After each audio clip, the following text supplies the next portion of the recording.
Okay, so this video is based on needs to know if you know you are looking at a jail sentence. So I'm only talking on behalf of female prisons. Obviously, I've not been in a man's jail. I don't know how that works, but I've been to two different jails and they both basically work the same way.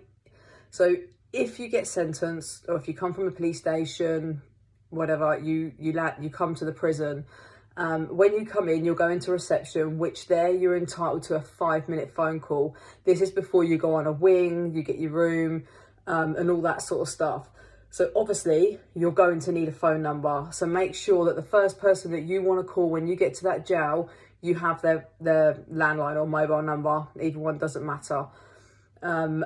If you don't get that phone call that day or in the evening, I mean, I worked as an induction worker, so we meet and greet the women as they come in. Sometimes we could be there at 12, 1 o'clock in the morning. So it's a bit late to have that call. Don't panic. You will get that call the next morning. You are entitled to it. Just make sure when you get up and they unlock your doors, you go straight down to the office, tell the officer you never had your call, and you will get that call.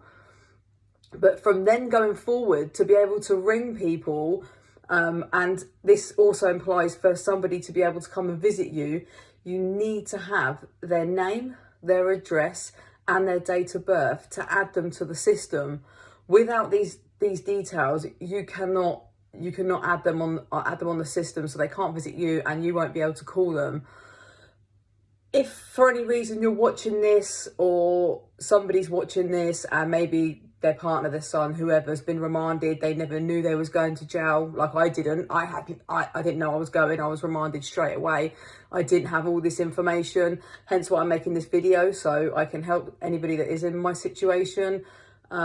Basically, don't panic too much, because there is such a thing as email a prisoner and stuff, which I'll make another video and go on to that one. But with that, you need their prison number. So obviously you wouldn't have that straight away. You can handwrite a letter.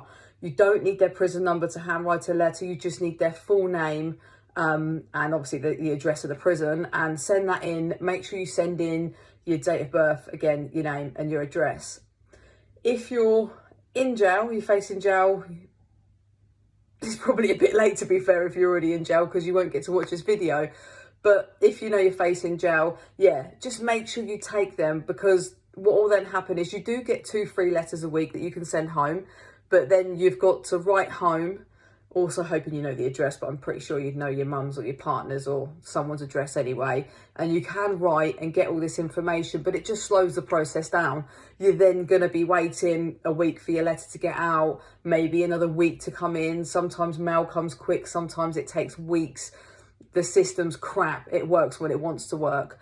So yeah, if you know you're facing jail, make sure you have these. It's so important, and it can just speed the process up, because you can add these details as soon as you get up in the morning. A prisoner will be round to show you how to work it. It'll either be an electronic pod system or it'll be paperwork. I don't want to go too in depth because I don't want to blow people's minds. I want to make little videos based on little things at each time. But that is it. Just make sure, name, address, date of birth. And then on my next video coming up, will probably be one based on what you can take with you and what you can have handed in if you're someone outside wanting to send stuff in for a prisoner. So yeah, look out for my next video.